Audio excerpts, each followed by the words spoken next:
Greetings, it's Maxo Diddly here, and today I am going to be showing you how to generate random passwords using Java, so let's get right into it.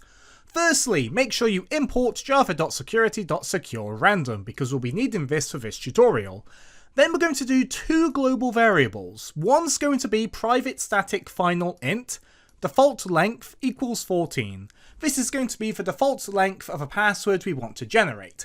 And then private static final string char_pool is going to be a string containing every character our password could contain. So you can customize this, but we've got uppercase letters, lowercase letters, numbers, and a bunch of special characters. If you don't want a certain special character, remove it from the list. It will be in the description below for you to copy and paste. Now let's look at our main method. We're going to be calling this generatePassword function 3 times to show you that we're going to get significantly different results each time.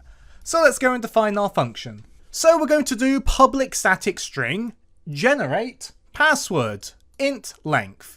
So it's going to return a string, which will be the password we want to create. Generate password is the name of the method, and int length is going to be how long we want the password.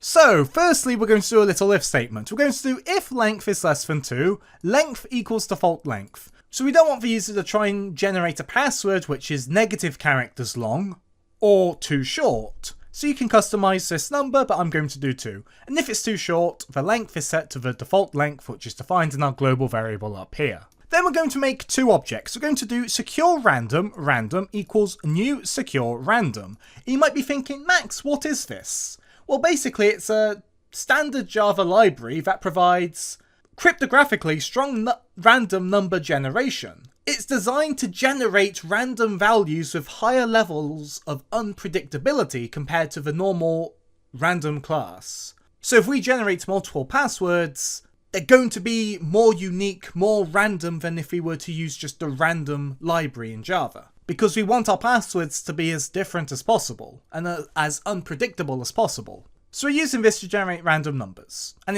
we use it to generate sensitive stuff like cryptographic keys, tokens, or passwords. And then we're going to do string builder, password equals uString builder.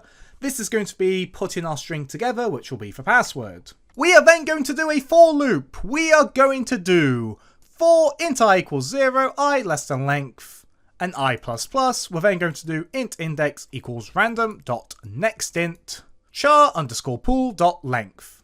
So here we are literally picking a random character from our character pool, which is our global string defined up here. So we're just picking a random character in this pool of characters we can use. Then we're going to do password.append charpool.charAt_index. So we're going to get that character and add it onto our string.